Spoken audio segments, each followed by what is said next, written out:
Sa loob ng mahigit isang buwan, ang brutal na pagpatay sa 17 anyos na si Aprilline naging masaklap na misteryo.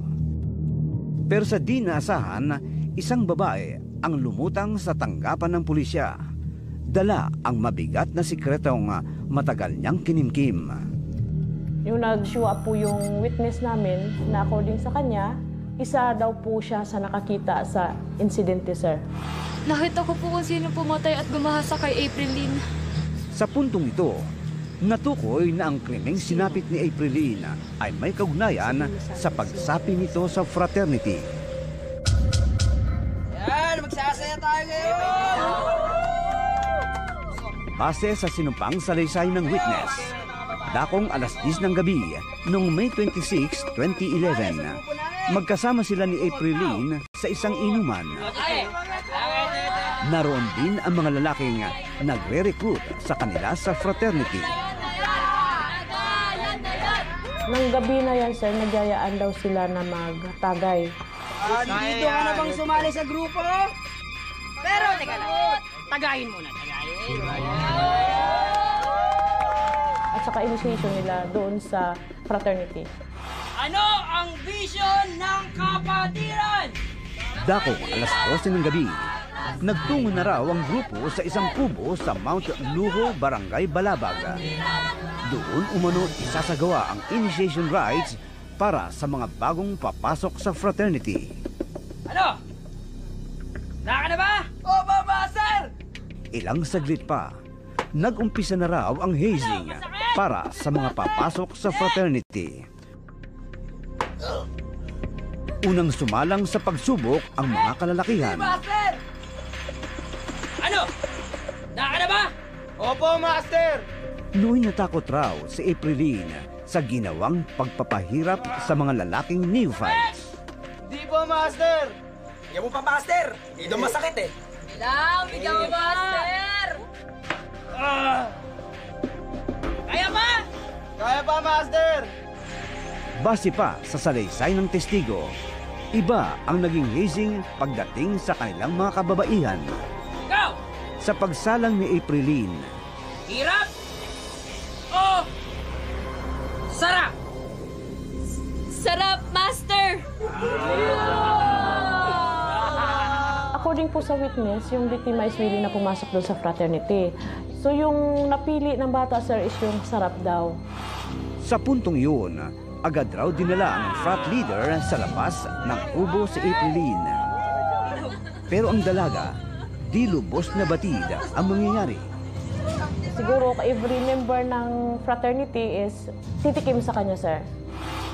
Gulat na gulat raw si Aprilline nang siya'y paghahalikan. Kasunod raw sana nooy, hubaran si Aprilline. Gayunman, Parang hindi matanggap ng bata na yung sarap pala is hinahalik-halikan or inaano ng mga kasama niya. Nagpumiglas, tumakbo yung bata, sir.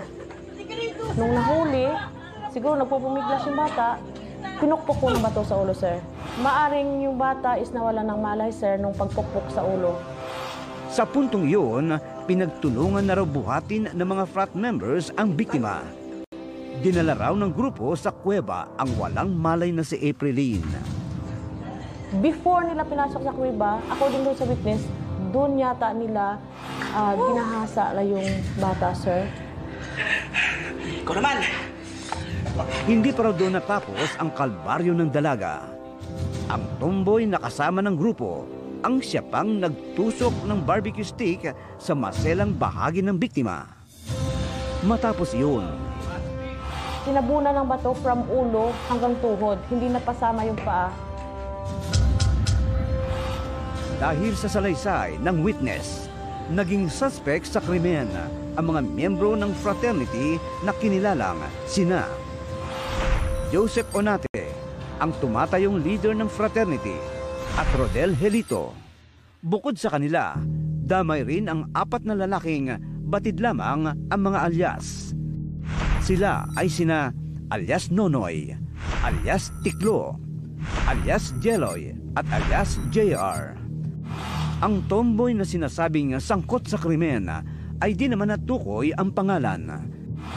Kasong rape with homicide ang isinampa laban sa mga suspect. Ilang buwan ang lumipas.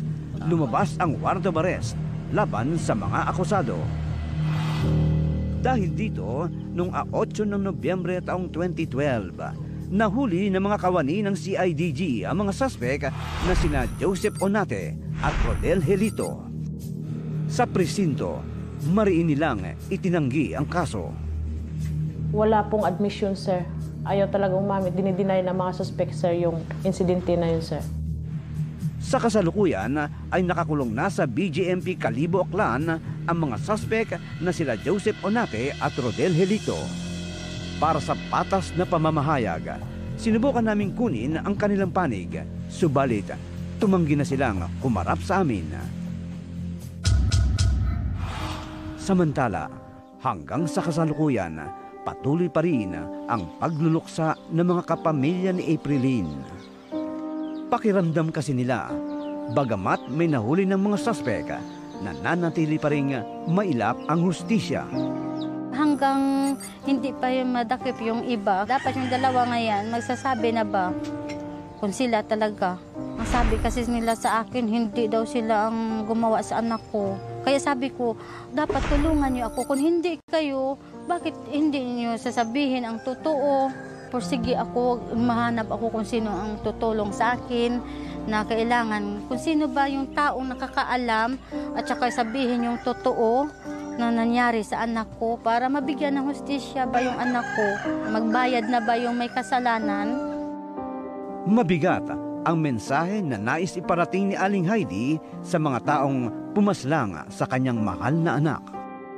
Hindi ko talaga sila mapapatawad sa ginawa nila sa anak ko. Kasi sobra talaga yung ginawa nila sa anak ko eh. Huwag nang gawin nila sa iba kasi masakit talaga sa isang ina na hanggang ngayon nagluluksa pa rin. Ito naman ang pangako ng isang nangungulilang ina sa kanyang mahal na anak. Sana bigyan na siya ng hustisya. Yun lang sana ipapangako sa anak ko. Bigyan lang talaga siya ng hustisya. Sa loob ng 8 taon, patuloy pa rin ang paghanap ng ganap na hustisya sa kasong ito. Kaya nga, kami nakikiisa sa panawagan ng mga kapamilya ni Aprilyn. Sa sino mang may impormasyon sa kasong ito, nakikiusap kami na sana'y dumulog kayo sa pinakamalapit na impilan ng pulisya. Ako si Gasa Belgas. Magandang hapon mga kapamilya.